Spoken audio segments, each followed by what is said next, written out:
fiction, science fiction, horror, fantasy, crime, LGBT, thriller.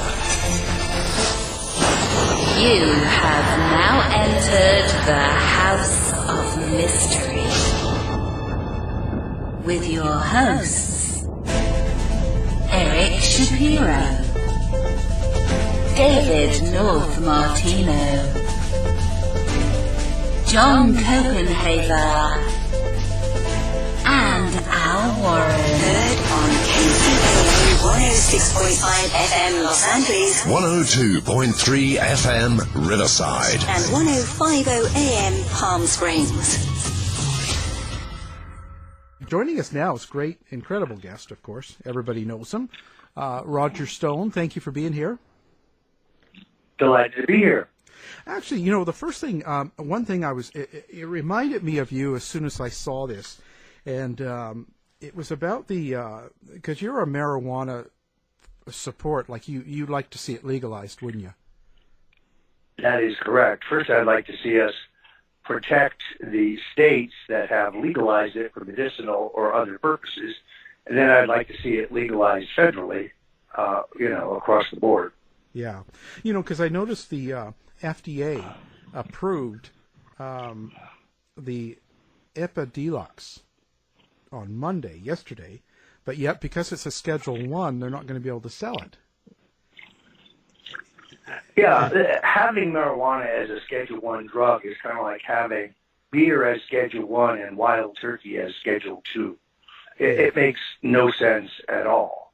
And we have traditionally been in this catch-22 in which the federal government tells us, well, we don't have enough research to make it legal, and we can't research it. We can't afford money for researching because it's illegal.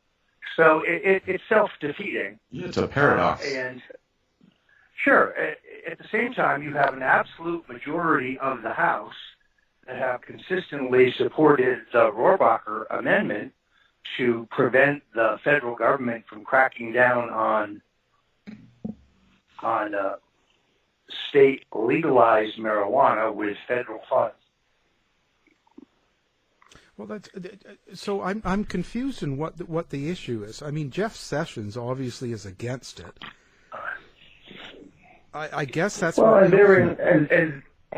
therein lies the problem. So under Barack Obama, one of the few public policy positions that his administration put forward that I think was excellent was a decision to have the federal government stand down when it came to the question of federal law for distribution and possession in those states that had legalized marijuana, mostly for medicinal purposes, 29 states. And it worked quite well. Jeff Sessions came along, and as soon as the Rohrabacher protections expired in the Congress, and that's an important distinction because he went and lobbied members of the Rules Committee to prevent the Rohrabacher Amendment from being attached to the budget, as it has been every year since 2014. The minute that expired, he repealed the Cole memo under Obama, which gave any prosecutor anywhere in any state the discretion to prosecute possession and distribution of marijuana in the states where the states have legalized it. So all you need is one prosecutor looking for headlines, trying to climb the political ladder and cultivate the far right, and you have a calamity. That's why the president has stepped in here and is now working on a federal law that will protect state legalized marijuana. Really a step in the right direction. So why didn't they do that to begin with rather than just, well, we're going to just stand down? Why not just change the law? Well, that's an excellent question. The president made it clear in his campaign that he would support the continued access of millions of Americans who use it for medicinal purposes, that it was a states' rights matter. It didn't matter what Donald Trump's personal position was. He took the position that it should be up to the people. Evidently, Jeff Sessions just never got the memo. And he has been out on his own agenda. I know, he's misled the president on this issue on a number of occasions by saying, oh, no, Mr. President, we're just trying to crack down on this recreational marijuana. It's only allowed in 9 states. You're not for that, are you, Mr. President? So he's dissembled, but I think his bluff has been called. And hats off to Cory Gardner, the senator from Colorado, who really held the president's feet to the fire here to make sure he would keep his campaign commitment. Yeah, interesting. And Canada just approved it federally, so it won't be long, and it's going to be sold across the border all the time. So time to catch up. Well, the president clearly understands that this is greatly optimal to the use of opioids. He understands that if there is a public health crisis in the country today, it's opioid-based. It's not cannabis-based. In Israel, the government uses cannabis formally to treat their soldiers with PTSD. This has been a healing herb for centuries, and until Big Pharma got into the act and essentially made it illegal, it was a reputable form of medicine, and it should be again. Yeah. Oh, totally. Now, your latest book that just came out last month, Stone's Rules, and it's how to win at politics, business, and style. So, how do we win? Well, these are kind of a list of maxims or guidelines that have been bumping around in my head for 40 years, and I used to just spout them off. And finally, my friends Michael Smerconish at CNN and Tucker Carlson at Fox badgered me to get this all on paper and finally get it out the door. This manuscript sat around for a long time, and I would slowly annotate it and update it, but now I have published it. And, it's kind of in the vein of Machiavelli's The Prince, or Sun Tzu's The Art of War, or Robert Greene's 48 Rules of Power. It's a little more jocular than that.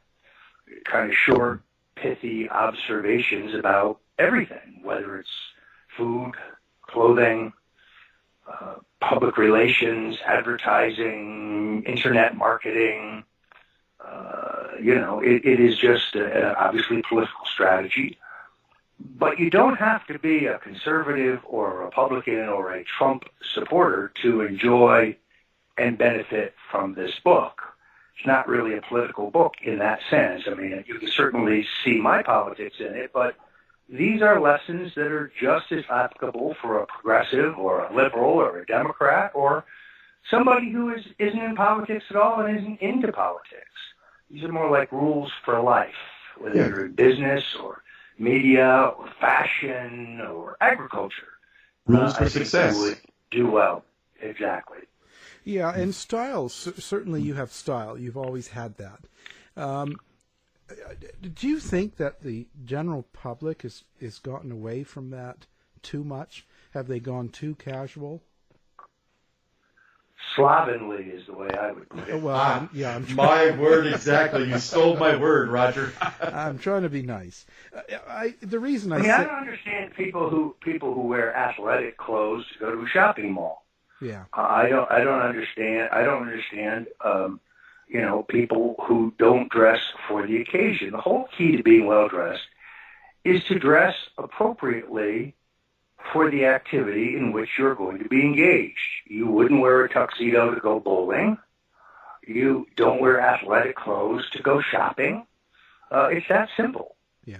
Dress appropriately for what you are going to be doing. If you're going to be engaged in business, I think business people, businessmen and women who are well turned out, are treated better, are taken more seriously, present themselves better than people who are slovenly. Right. Well, I'll take it one step further, Roger. I don't understand what it is about wearing pajamas everywhere. Dude, you just roll out of bed for the day, and then you're already dressed to roll back in? Well, in a sense, I mean, look, Mark Zuckerberg seems to own only, from what I can tell, a hoodie and jeans. And there's certainly appropriate time for that, say if you're going camping or something. But to a board meeting, no, I don't think that's what you ought to be wearing. Yeah. Well, I think that I also spend a lot of time talking about how to take care of clothing so it lasts, how to buy wisely in the beginning. I mean, there's a lot of tips in here. The correct size for cufflinks, right, and so on. Yeah. Stay away from Walmart. We dress to respect others. So we're dressed accordingly. Is showing our respect for who we're with at the time as well. Absolutely. Mm-hmm. Wow. Okay. Now, the big talk of around the states for sure is the investigation by Mueller. So, oh boy, here we go. Well, jump into it. What's the latest? What's going on with that? And it's somewhat hard to say. It seems to be that Mr. Mueller has come up empty-handed. As far as Roger Stone is concerned, he's empty-handed in any evidence of Russian collusion. He is empty-handed in any evidence of hijinks with WikiLeaks. No, I never received anything from WikiLeaks or Julian Assange or the Russians or anyone else, including allegedly hacked emails, and passed them on to Donald Trump or the Trump campaign. That's an NBC News narrative that just happens to be demonstrably false. That said, CNN reports that the special counsel was examining my personal finances. Reuters and others have reported that they have interrogated, in some cases subpoenaed, people who have currently or previously worked for me. Very, very aggressive in their interrogation, asking questions about my personal life, my relationship with my wife, my sex life, my relationship with my children, whether I smoke marijuana, God forbid, how much I like to drink, who are my clients, where my money comes from. I find this extraordinarily invasive. I thought this was about Russian collusion and the 2016 election. So I think as one of the president's oldest friends, I've known him 40 years, 39 and a half years, wanted him to run for president as early as 1988, again in 2000, again in 2012, and then finally in 2016. While it's not abnormal they might examine me, I have to wonder if they seek to conjure up some other extraneous offense. After all, an unfettered federal prosecutor can indict a ham sandwich and try to use it, to pressure me to testify in some way against the president. We'll just have to see. So I did an interview with The Hill last week. Oh. I was very careful. I never used the word indicted in my commentary. Headline, Roger Stone expects to be indicted. Well, that's not what I said. But I do think there's a high probability that I will be framed for something. Now, I've got to ask this. I've listened to you, and I listened to you on Alex. I'm an avid InfoWars listener. And as I'm listening to this investigation, I don't see anywhere where they even have probable cause. This is, to me, in my humble opinion, is looking like a huge Fourth Amendment issue. Well, I don't disagree. I mean, I'm telling you right now that they have full unfettered access to my email, to my text messages, to my phone calls. This very call is being monitored. You can be sure of that because I'm using my cell phone. Yeah, what is the probable cause? What is the evidence of a crime? Liberals go crazy when I say this, but I have never met with Julian Assange. I've never spoken to him. I've never emailed with him. I've never been in touch with him. But even if I had, that is not a crime. Right. They're looking for... They're looking for a connection.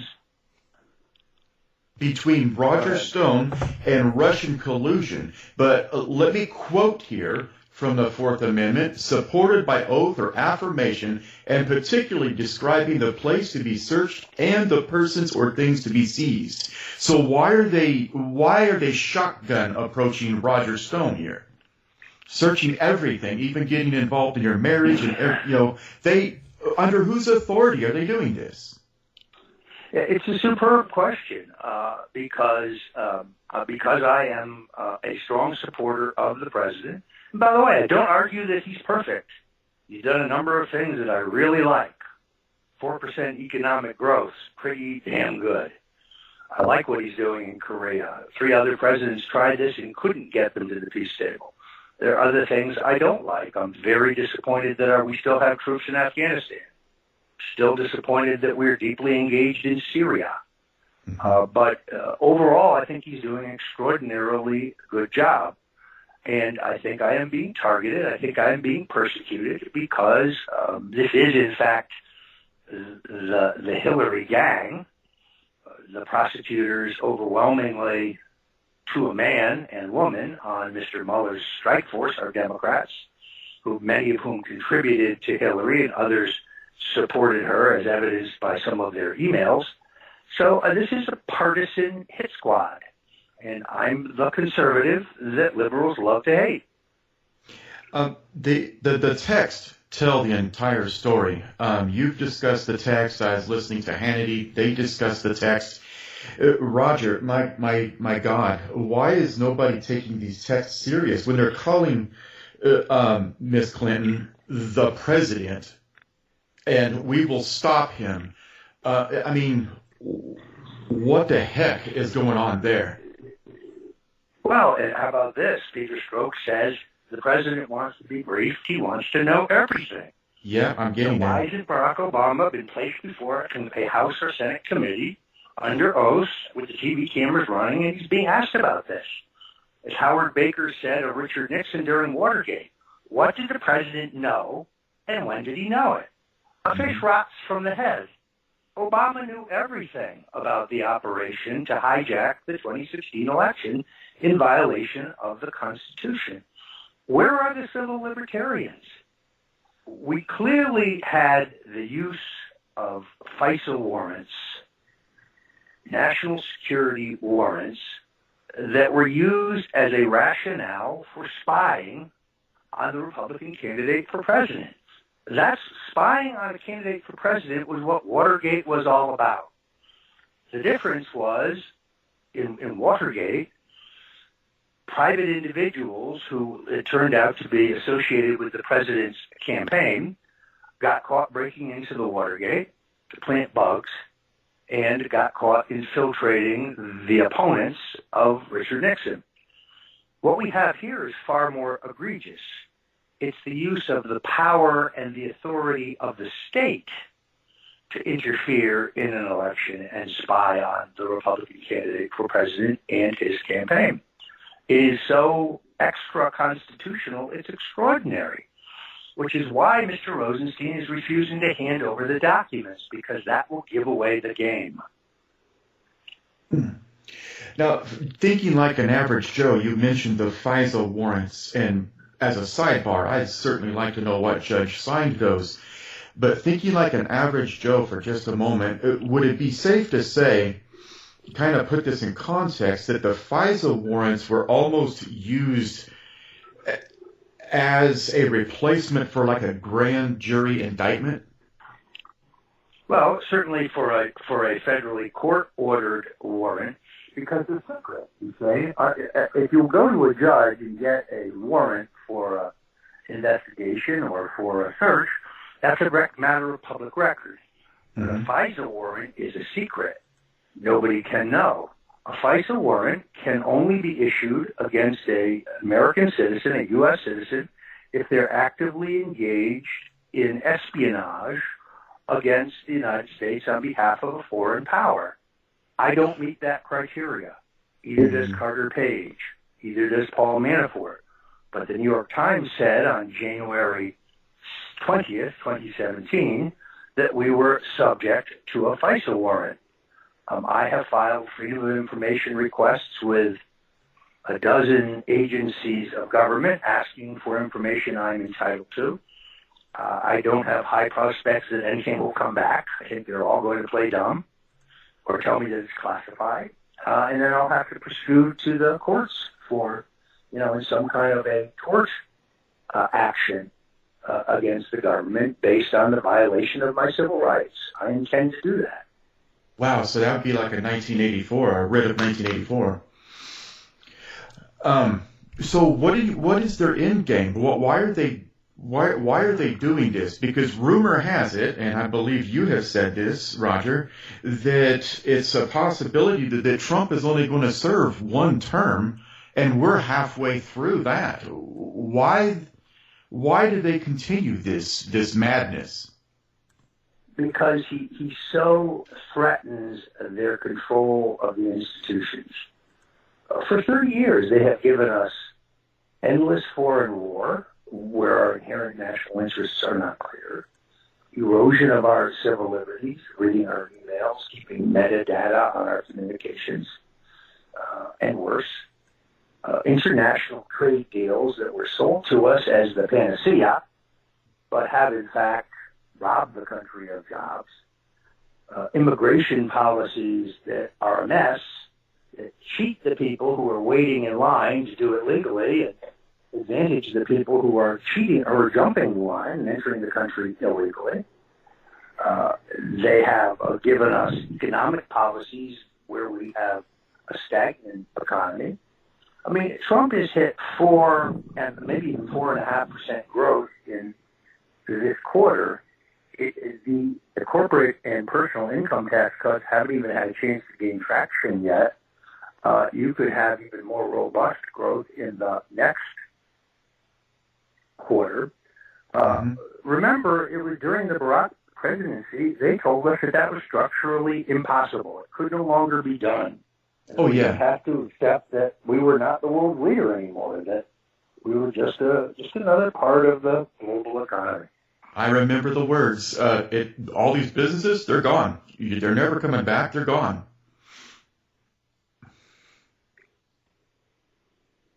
So I just think Trump so threatens the status quo. He threatens their cozy little bipartisan deals. I mean, the country has been run by a two-party duopoly of elites, and they pretend to fight for the TV cameras. And then when they turn off the cameras, they all go to dinner together and laugh about how they fooled the American people yet again. Now, that leads me to another question, Roger, and just indulge me in this. So far, I'm pretty happy with what Trump has done, and I think that's obvious. But he has really kind of disappointed me greatly on the building of the wall. He promised it was central to his campaign. He told us that Mexico was going to pay for it, and then some months later, well, it's going to cost us this. Well, now it's going to cost us this, but I still promised the wall, and the cost has gone up exponentially. Where's he standing on this, and why do we not at least have the beginnings of a construction of a wall out there? Well, I think he's going to have to get the support of Congress to build the wall in any way you shake it. But I think he remains deeply committed to it. He was talking about it the other day. We know what their bargain chip is. It's DACA. They know what ours is. It's the wall. They're not going to get what they want unless we get what we want. And he's been open to making that deal. I don't know how much clearer he could make it. They just don't want to come to the table. So now they're attacking him for policies at the border put in place by George W. Bush and enforced by Barack Obama. The so-called separation of families, which took place before, during the two previous presidents. But they act like this was a Trump invention. It also was a handy way to distract from the fact that their Russian collusion BS is collapsing around their ankles in Washington. I don't know if you saw the Horowitz-Ray show before Congress, but it was a joke. Chris Wray says the answer is we're going to have sensitivity training for FBI agents, so this never happens again. That's absurd. These activities were limited to a small rogue group that had no authority. That's a lie. That's not true. Peter Strzok is the one who interviewed General Mike Flynn, for which he is now charged and may be facing jail. Would you call that no authority? It's a lot of finger pointing and obfuscation at best. Do you think anybody's going to see any jail time out of any of this other than Manafort? Positively not. And Manafort, I can tell you, is very anxious to get to trial. In this country, you're still innocent until proven guilty. The government is squeezing him. They have him incarcerated, not because he was witness tampering, because they don't want to go to trial because the judge will ultimately order the story on the FISA warrants. Let's be very clear. Right now in discovery, the special prosecutor insists in writing that Manafort was never under surveillance at all. That's a lie. That's a lie that will be proven in court. That's why they don't want to go to court. This is an effort to squeeze Manafort into pleading and rolling over on the president. Oh, yes, I was working closely with the Russians and Trump knew everything. I just don't see him doing that. What was it Janis Joplin said? Freedom is just having nothing left to lose. He's got nothing left to lose. True. It's funny. You should use that as an illustration. Now, let's go back to something that we kind of glanced over, and I want to know if it's true. Is Trump a one-term president?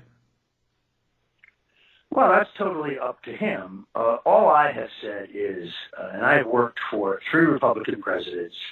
I've been through 10 presidential campaigns, 9 for Republicans, 1 for a Libertarian. Some people run for office to be someone. Other people run for office to do something. Donald Trump didn't need to run for president to become famous. He was already famous. He didn't need to run for president to get an amazing house. He's got an amazing house. In fact, 2 of them. He didn't run for president to get an incredible airplane. He's already got an incredible airplane. So he never needed this for the purposes of his ego or to establish who he was. So he ran for president to do something. It's costing him money, hundreds of millions of dollars in opportunity costs. He's become a polarizing figure in the country, which is never good for a business person who's trying to sell to the public.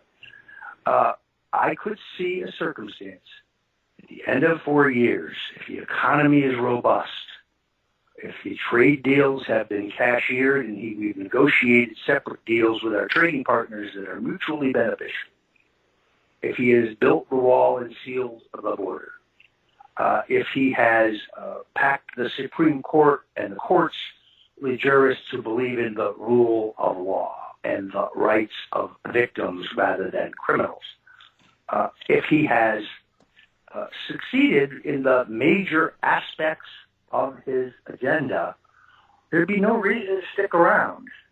He doesn't love the job for the job itself. He likes serving the public. But I think he would be very satisfied to walk away. And he would be judged as a great president, having gotten most of his, or not, if not all of his agenda done. Now, you mentioned that you've worked for a lot of administrations. What got you started? I mean, where was your foot in the door, and how did it grow to where you are now? Well, I was, as a 12-year-old, I became an acolyte of Barry Goldwater. Next door neighbor gave me a paperback book called The Conscience of a Conservative. I read it, and I was completely mesmerized by Goldwater's philosophy of small government, low spending, low taxes, maximum personal freedom, a peace through strength, a strong national defense, which doesn't mean going around the globe looking for wars to stick your nose in the middle of that aren't your business. I became a zealot for the Goldwater campaign. I was crushed when he lost. After all, when you're 12 years old, you're not much of a handicapper. But I wrote a letter. I began to study the 1960 election 4 years previously. And I determined in the 1960 election, and I've written a book on this, that despite a series of early mistakes, that Richard Nixon had the election stolen from him. And that is even after rebounding after a disastrous first debate and a number of other errors that probably we don't have time to go into.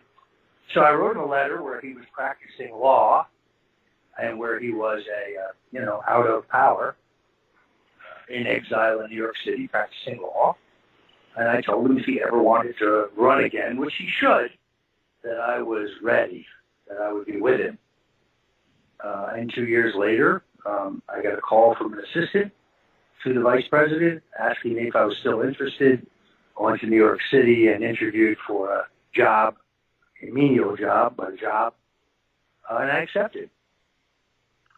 And I started working on the 1968 Nixon campaign, essentially as a gopher for John Mitchell, later Attorney General, Nixon's campaign manager, who would, I think, unfairly go to jail in Watergate, which he didn't know about and didn't approve. Mm-hmm. Watergate, which he turned off on at least 2 occasions. So here we are now. Here's a question I've been waiting to ask you. Throughout all of these Congresses that you have worked in and all the presidencies that you have been close to, and something that I've noticed today, a change in the way that our government is working and thinking, would you say that McCarthy was right? Well, I've read M. Stanton Evans' book, Blackballed by History, which is really an important book because it makes the case that essentially documents that everything McCarthy said was correct. And he was destroyed because he got too close to the truth. There was widespread communist infiltration at the highest levels of both the Roosevelt and Truman administration. There were dedicated communist spies like Alger Hiss steering our foreign and domestic policies. So I urge anybody who has questions about that period to read Evans' book. It is, shall we say, not the conventional view. So what has been your greatest influence? Who has influenced you the most throughout your career? Well, that's a difficult question. Governor Tom Kean of New Jersey, who taught me that politics was the art of inclusion, not exclusion, would be certainly one of my major influences. Governor John Davis Lodge of Connecticut, who taught me that the party needed to be broad and not narrow. It was about, again, reaching out to minority groups and other ethnic groups and in an effort to build a broader coalition. Jack Kemp, the Buffalo congressman, who very much like John Kennedy practiced an optimistic, upbeat, positive brand of politics. Mm-hmm. You know, the Republican Party of Robert Taft was selling people pain. We're going to cut spending. We're going to cut services. We're going to cut everything. It'll be good for you. It's going to hurt. It's really going to be good for you. People don't buy pain. They don't want to buy pain. They want to buy growth. They want to buy a positive vision. So I would have to list Kemp as one of my major influences. You know, when I look back at one of your books, The Man Who Killed Kennedy, the case against LBJ, do you still feel the same way as you did when you wrote the book? If anything, I feel stronger because when you write a book like this and it gets notoriety, and that book's a New York Times bestseller, I've got an enormous amount of media coverage. not by the New York Times and the Washington Post, of course, information begins to come to you over the transom, much of it credible, much of it documented, that actually bolsters the case. Now, I hear you have Max Holland coming up. Yeah. Max still on the CIA payroll, or they kicked him off? I can ask. He lies about this. He lies about this constantly. Sorry, Max. John F. Kennedy was not shot by Lee Harvey Oswald acting alone, and he was not a Russian spy. Wrong. Uh-oh. I use fingerprint evidence, eyewitness evidence, deep Texas politics, an enormous amount of research to make a compelling case that Lyndon Johnson had the motive, means, and opportunity to kill John F. Kennedy. Right. When we learned, there's a very famous piece of footage when Malcolm Kilduff, spokesman for John Kennedy, announces in that famous piece of footage that John Kennedy has passed away at such and such time. Immediately after, he's in an elevator with the vice president, and he says, "Who could have killed the president, Mr. President?" And Johnson says, "It was a communist, son." Really? What kind of communist? It was a Russian communist, son? Oh, really? Oswald hadn't been apprehended yet. How did Johnson know that? How did he know that? Why is the telex from the FBI identifying Oswald sent out to every station in the country minutes before Oswald has actually been apprehended? So there's a lot of evidence to support my theory. It's interesting, if you go to Wikipedia, there are hundreds and hundreds of positive reviews of my book. The one Wikipedia runs is the negative review by Max Holland. Well, I was going to say, because Max Holland bases his on the tapes of Johnson being scared of being killed himself by the same assassin. The consummate actor. Yeah. Who knew the tape was running? Oh, Lyndon Johnson knew the tape was running. The consummate actor. Yeah. Well, I thought I'd follow up. Do you have have you come across any new evidence or any new theories that you've added to what you've written? Well, I for example, the anecdote about Kilduff that I just told you was unknown to me at the time. I learned that after I wrote the book. Look, it's a compelling case.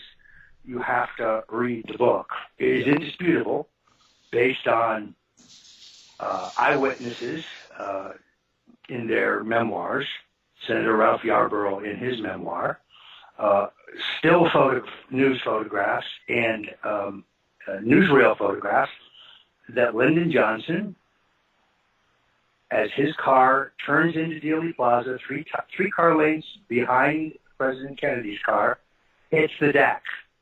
And he hits the deck before, not after, the first bullet is fired. Why? Like he was expecting it. Yarborough records it in his memoir. Senator Yarborough was in the car with Johnson.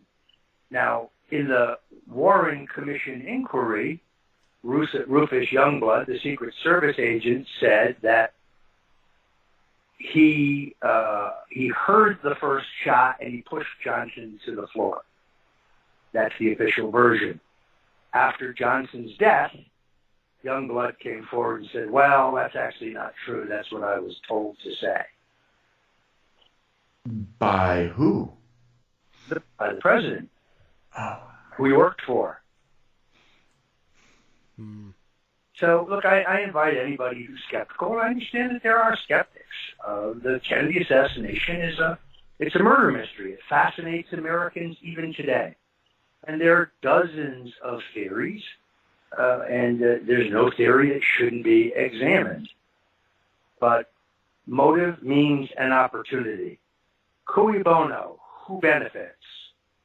Why does Johnson reverse the orders for withdrawal from Vietnam within hours of becoming president? Yeah. Because that would point to motive. Look, I think John and Robert Kennedy had aggravated a number of the important institutions. The Pentagon and the intelligence agencies were angry about the Bay of Pigs and the Cuban Missile Crisis because they knew that the Soviet missiles were never removed from Cuba, but that there was a secret deal to remove our missiles from Turkey and Italy, which was classified for 40 years, but the military knew it in real time. And then you had organized crime. They had financed John Kennedy's campaign for president on a promise that Santo Trafficante and Carlos Marcello, two of the major mobsters of the day, would not be deported, which the Eisenhower administration was trying to do. Bobby Kennedy became Attorney General. By the way, I'm a big admirer of Robert Kennedy. And this 4-part series on Netflix on Bobby is terrific. But he proceeded against them very aggressively. They felt double-crossed. We have the surreptitious jail recordings of Carlos Marcello saying that he did it and predicting it. You have Jack Ruby's undeniable ties to the mob, which everybody but the Warren Commission seem to be able to find. So they have motive. Big Texas Oil has motive because Kennedy is trying to repeal the oil depletion allowance. But nobody has as much motive as LBJ. Bobby Kennedy's Justice Department is breathing down his neck on the Bobby Baker and Billy Sal Estes scandals. Johnson is looking at the federal penitentiary and he knows it, and therefore he has to act. If Drew Pearson, the most powerful columnist most likely of that day, had a column scheduled for November 24th, a Sunday, the 23rd, a Sunday, which accused Johnson of taking a bribe in a General Dynamics military appropriation for the TXF missile. Once that column hit print, Johnson knew he was cooked. When Kennedy was shot, the column was spiked by the syndicate for Drew Pearson. Never ran. Oh, wow. Wow. You're going to have to do another debate with Gerald Posner. Oh, boy. I really like Gerald Posner. He's a very smart guy and a very worthy adversary. And I like debating him. Yeah, we love him. We've had a lot, and his wife. It's a lot of fun, actually. Yeah. They're really good people. His books on Saudi Arabia and the Saudi threat are extraordinary. On the other hand, believe it or not, Gerald is opposed to the legalization of marijuana and a big supporter of the war on drugs. I say, Gerald, how can you be wrong on every major question of the entire century? He's such a smart guy. Yeah. Oh, this is going to be a pay-per-view event. Yeah. Makes no sense.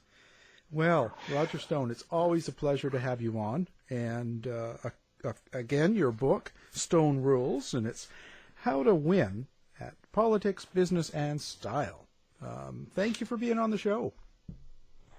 You know, it's a funny thing. If I take the link to buy this book at, say, Amazon, and I post it on Facebook, and I try to promote it, it's rejected as having inappropriate content. If I take it to Google Shortener, because it's always very long, it's rejected as spam. But you can go to Google, you can go to Amazon, you can go to Barnes & Noble, you can go to my own site, stonecoldtruth.com. At the store there, it's available. It's available in bookstores. You can find it, but it's much harder to find than via Facebook. Yeah, we'll have it on our website as well, linked up, so people can just click right on it. Terrific. And you'll be proud to know that I wore slacks and a nice polo for this interview. Perfect. Again, you're dressing for the activity in which you are engaged. Thank you, Roger. All right. Many, many thanks. To find out more about our show, guests, or to listen to past shows from our archive, please go to www.houseofmysteryradio.com. Show's over for now. Was it as good for you as it was for me? Well, good night. This has been a production of Something Weird Media. I'll be back.